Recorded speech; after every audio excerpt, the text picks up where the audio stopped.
नमस्कार दोस्तों, स्वागत है आपका अपना YouTube चैनल जी के जॉब एग्जाम में।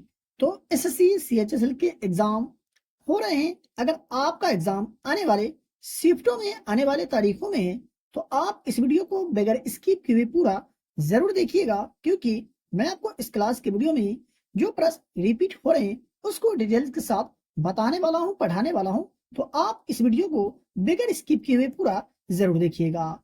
तो पहला प्रश्न है, विश्व का एकमात्र तैरता हुआ राष्ट्रीय उद्यान यानी नेशनल पार्क किसे माना जाता है? तो केबुल लामजाओ राष्ट्रीय उद्यान को विश्व का एकमात्र तैरता हुआ राष्ट्रीय उद्यान यानी नेशनल पार्क माना जाता है, जो कि भारत के मणिपुर राज्य में स्थित है। ये आप याद रखेंगे।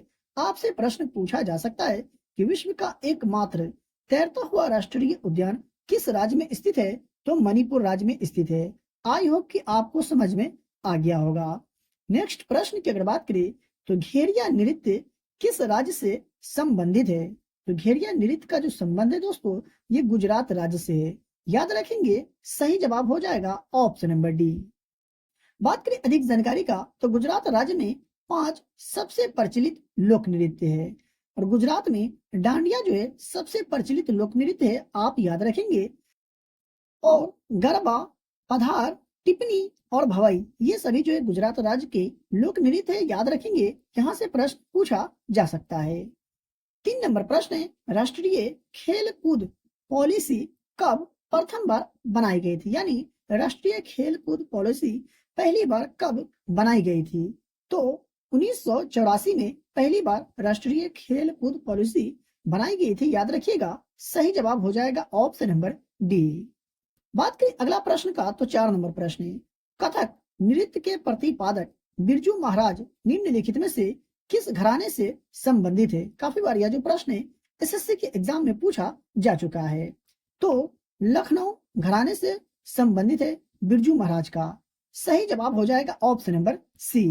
मेरे प्यारे दोस्तों, आप यहाँ तक आ गए और अभी तक वीडियो को लाइक नहीं किए तो वीडियो को लाइक करें, और चैनल पर पहली बार विजिट कर रहे तो चैनल को भी सब्सक्राइब करके बेल आइकन को प्रेस कर लीजिए, ताकि वीडियो का नोटिफिकेशन सबसे पहले आप तक पहुंचे। 5 नंबर प्रश्न है, भारत ने पहली बार हॉकी में महिला विश्व कप का खिताब कब जीता था? तो वर्ष 1975 में भारत ने पहली बार हॉकी में पहला विश्व कप का खिताब जीता था। सही जवाब हो जाएगा ऑप्शन नंबर ए, आप याद रखिएगा। अगला प्रश्न है, कालिदास सम्मान की स्थापना किस साल की गई थी? यानी कालिदास सम्मान की स्थापना किस वर्ष की गई थी? तो वर्ष 1980 में कालिदास सम्मान की स्थापना की गई थी, याद रखिएगा। सही जवाब होगा ऑप्शन नंबर डी। और एक ये भी प्रश्न पूछा जाता है कि कालिदास सम्मान किस राज्य सरकार के द्वारा प्रदान की जाती है? तो मध्य प्रदेश के द्वारा। ये भी आप याद रखेंगे। बात करें अगला प्रश्न का तो संविधान के किस अनुच्छेद के तहत हिंदी को संघ की राजभाषा घोषित किया गया है? यानी भारतीय संविधान के कौन से अनुच्छेद के तहत हिंदी को संघ की राजभाषा घोषित किया गया है? तो अनुच्छेद 343 के तहत हिंदी को संघ की राजभाषा घोषित किया गया है, याद रखिएगा। सही जवाब हो जाएगा ऑप्शन नंबर बी। नेक्स्ट प्रश्न है आज का, होजागिरी किस राज्य का प्रसिद्ध लोक नृत्य? होजागिरी जो किस राज्य का प्रसिद्ध लोक नृत्य है? तो ये त्रिपुरा का लोक नृत्य है, याद रखेंगे। सही जवाब की अगर बात करें तो ऑप्शन नंबर बी हो जाएगा। 9 नंबर प्रश्न है, किस वर्ष में संसद द्वारा औद्योगिक नीति प्रस्ताव पारित किया गया था? तो किस वर्ष में? तो वर्ष 1956 में संसद द्वारा औद्योगिक नीति प्रस्ताव पारित किया गया था। और आजादी के बाद पहली औद्योगिक नीति 6 अप्रैल 1948 को घोषित की गई थी, ये भी आप याद रखेंगे, बिल्कुल भी कंफ्यूज नहीं होना है। 10 नंबर प्रश्न है, किस प्रकार की वर्षा पर्वत की अनुवाद ढाल की ओर होती है? यानी निम्न में से वो कौन सी प्रकार की वर्षा है जो पर्वत की अनुवाद ढाल की ओर होती है? तो पर्वतीय वर्षा जो है अनुवाद ढाल की ओर होती है। सही जवाब हो जाएगा ऑप्शन नंबर ए। देख लेते हैं दूसरे प्रश्न को। तो 11 नंबर प्रश्न है, डैश केरल का फसल कटाई का त्योहार है? मोस्ट वीवीआई प्रश्न है और काफी बार रिपीट हो चुके हैं ये भी प्रश्न है, तो आप याद रखेंगे ओणम जो है केरल का फसल कटाई त्योहार है। इसका सही जवाब हो जाएगा ऑप्शन नंबर डी। 12 नंबर प्रश्न है, नवरोज या नवरोज का त्योहार किस समुदाय के नव वर्ष के रूप में मनाया जाता है? तो पारसी सही जवाब हो जाएगा, यानी पारसी नवरोज या नवरोज का त्योहार जो है सो नव वर्ष के रूप में मनाया जाता है किसके द्वारा? तो पारसी के द्वारा। सही जवाब हो जाएगा ऑप्शन नंबर बी। बात करिए 13 नंबर प्रश्न का, तो विश्व का सबसे पुराना टेनिस टूर्नामेंट निम्नलिखित में से कौन सा है? दिए गए ऑप्शन में से। तो विंबलडन जो है ये विश्व का सबसे पुराना टेनिस टूर्नामेंट है और इसकी शुरुआत 1877 में हुई थी, ये भी आप याद रखेंगे। सही जवाब हो जाएगा ऑप्शन नंबर सी। 14 नंबर प्रश्न है, 2024 में कितने लोगों को भारत रत्न मिला? तो 5 लोगों को 2024 में भारत रत्न मिला था, याद रखिएगा। यह प्रश्न एग्जाम में पूछे जा चुके हैं और आगे भी पूछा जा सकता है। यहाँ पर सही जवाब होगा ऑप्शन नंबर ए। 15 नंबर प्रश्न की अगर बात करें तो कन्नौज का युद्ध शेर शाह सूरी और हुमायूं के बीच कब लड़ा गया था? कन्नौज का जो युद्ध हुआ था शेर शाह सूरी और हुमायूं के बीच, ये कब लड़ा गया था? तो 1540 में कन्नौज का युद्ध शेर शाह सूरी और हुमायूं के बीच लड़ा गया था। वही बात करें चौसा की लड़ाई की, तो ये 1539 ईस्वी में हुई थी शेर शाह सूरी और हुमायूं की सेना के बीच, ये भी आप याद रखेंगे। यहाँ पर सही जवाब होगा ऑप्शन नंबर डी। 16 नंबर प्रश्न की अगर बात करें तो मौलिक कर्तव्यों को किस वर्ष में भारत के संविधान में जोड़ा गया था? मौलिक कर्तव्यों को किस वर्ष में भारत के संविधान में जोड़ा गया था? तो वर्ष 1976 में मौलिक कर्तव्यों को भारत के संविधान में जोड़ा गया था। राइट आंसर होगा ऑप्शन नंबर डी, याद रखिएगा। 17 नंबर प्रश्न की अगर बात करें तो झूम खेती भारत के किस भाग में की जाती है? तो झूम खेती की अगर बात करें दोस्तों तो यह उत्तर पूर्वी भारत में की जाती है झूम खेती। सही जवाब होगा ऑप्शन नंबर सी। आज का 18 नंबर प्रश्न है, यक्षगान लोक नृत्य किस भारतीय राज्य से संबंधित है? यहाँ से प्रश्न आपको अपने एग्जाम में देखने को जरूर मिलेंगे क्योंकि काफी प्रश्न जो है रिपीट हो रहे हैं। तो यक्षगान जो है ये कौन से भारतीय राज्य से संबंधित है? तो यह कर्नाटक राज्य से संबंधित है। सही जवाब की अगर बात करें तो ऑप्शन नंबर बी सही जवाब होगा।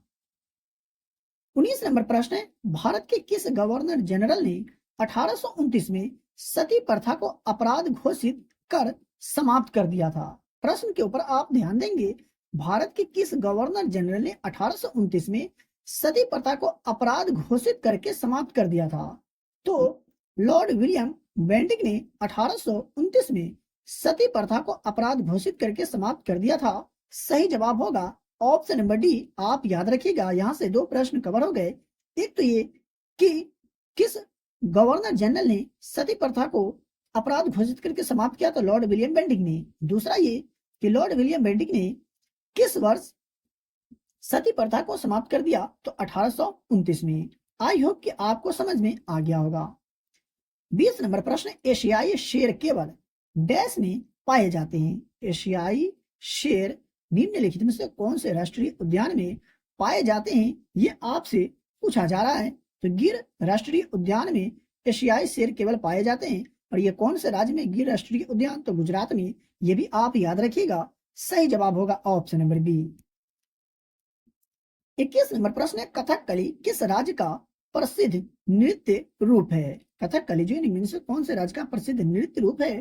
तो केरल राज्य का प्रसिद्ध नृत्य रूप है, याद रखिएगा। बात करें अधिक जानकारी की तो भरतनाट्यम का जो संबंध है दोस्तों ये तमिलनाडु से है।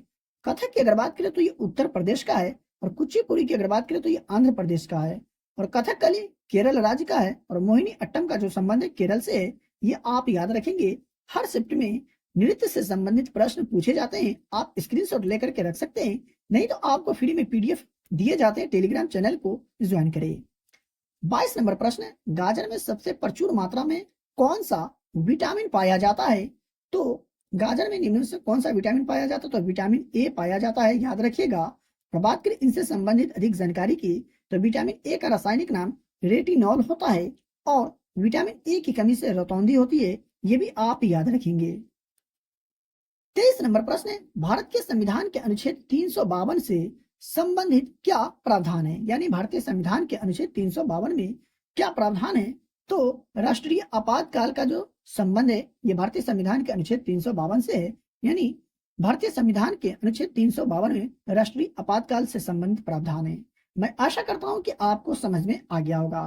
तो मेरे प्यारे साथियों, अभी तक वीडियो को लाइक नहीं किए तो वीडियो को लाइक करें, और चैनल पर पहली बार आए तो चैनल को भी सब्सक्राइब करके बेल आइकन को प्रेस करें, और इस वीडियो को अपने उन दोस्तों और भाइयों के साथ भी शेयर जरूर करें जिन लोगों का एग्जाम आने वाले शिफ्टों में आने वाले तारीखों में है। तो चलिए मिलते फिर से एक नए वीडियो में।